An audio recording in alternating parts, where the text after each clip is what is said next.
that he is someone who will speak out when he feels that something is not right, and that takes a lot of courage.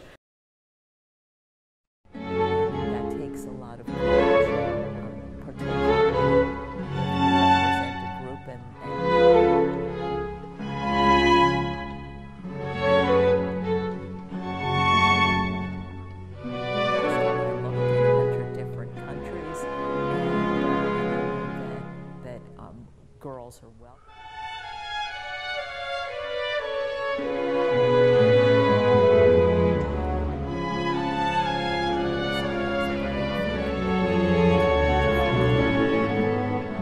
In my feeling.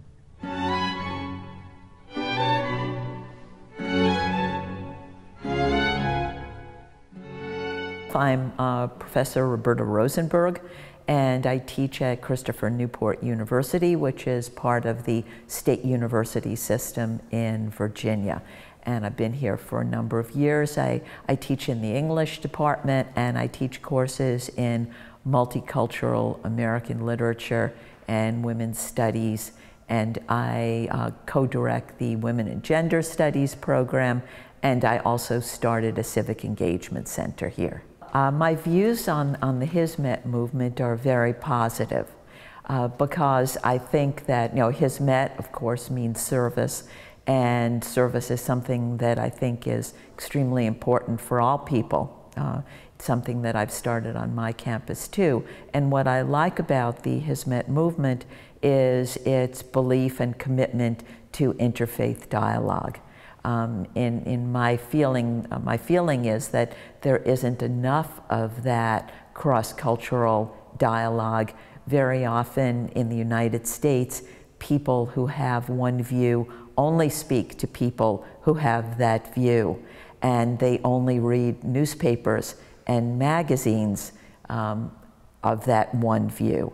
It's especially important for young people. I teach young people, and most of them don't read modern contemporary newspapers, so they very often don't get the viewpoint of people who might be different. And one of the things that I know from my field, which is multicultural literature, is that if students don't interact with people from different cultures in college, the research suggests that they never will. So this is a really good time for that to happen. And the Hizmet movement is, because of its commitment to interfaith dialogue, is extremely valuable. Well, my views on Fethullah Gulen are also very positive.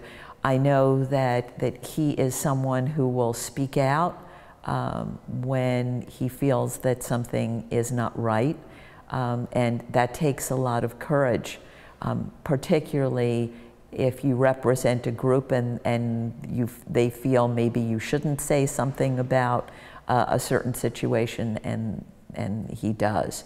So, he is, I think what I like about him very much is his commitment to the common good, but also a sense of, I think it was, I read an article where he talked about education and metaphysics, reason and spirituality. And very often, I think in our culture, there are the people who feel that religion is extremely important, and they're maybe not as interested in education, and then the people who are interested in education and don't have any patience for religion. And I think that what I like about him is his commitment to balance the interests of the spiritual and the interests of the logical and reasonable. And that is unfortunately rare. So I think that is a very good thing. For instance, I know that just recently Mr. Gulen spoke out about the abduction of Nigerian girls.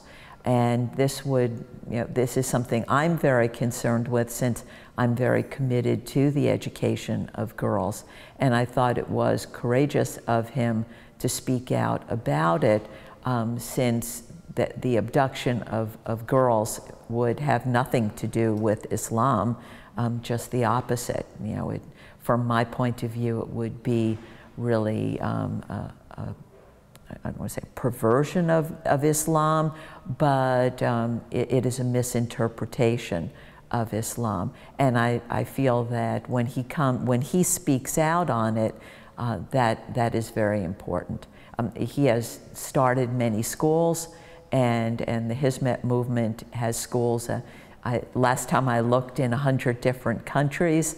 And I know that girls are welcome in these schools, and they're educated, and the education of girls is extremely important to the common good, as well as the ability of the modern state to do well. So I know there's been criticism by the government of the Hizmet movement, and I think that is so unfortunate.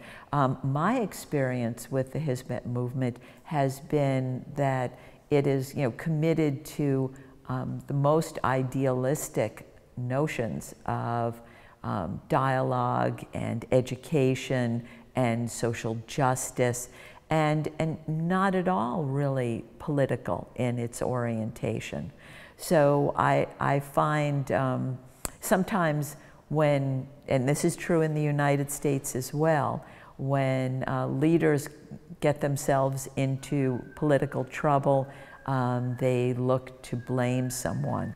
I find that sometimes in this country, as well as in other countries, when leaders get themselves into difficulty, they might look for a scapegoat. They might look for someone to blame. And this is very unfortunate, because I think that Mr.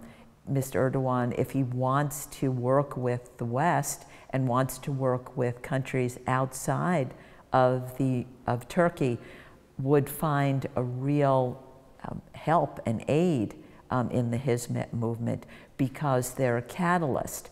They make it possible for people who might not know much about Turkey and might not know much about Islam to understand something about the country as well as the religion. And that would be past the usual stereotypes that we read, and then some of them are sensational stereotypes and negative that we read in our press. So it is really unfortunate that he would not see the Hizmet movement as an ally, because it certainly could be. I know that Mr. Erdogan has criticized the Hizmet movement, and I suppose that he's criticized the Hizmet movement for speaking out. But in the United States, we are very committed to free speech. We actually believe that it's the duty of every citizen who cares about the country to speak out and to express a view. And sometimes you criticize your government, but you do it with love, in the same way that you might criticize someone in your family that you love, because what you want to do is to make the situation better. And it won't get better if people just sit and take what they feel is not right, but not do anything about it. So, I think that free speech is for us is considered a First Amendment. It's one of our primary goals, and it's one of our primary rights. And in a contemporary society, we would hope that that would be true in all societies, so that it's important for a government to understand that. And I wish that Mr. Erdogan realized that when people speak out and disagree with him, that they're not disagreeing with Turkey, they're actually trying to make life better for everyone. I think in a world of tolerance, where we're tolerant, it's actually good to know what other people think about, about things. And one reason is that you can better respect what they think about things. And I think that Mr. Gulen and the Hizmet movement recognizes the pluralism as inevitable in the world and says, let us learn to live with that, rather than to imagine that we can stuff it all back in the box.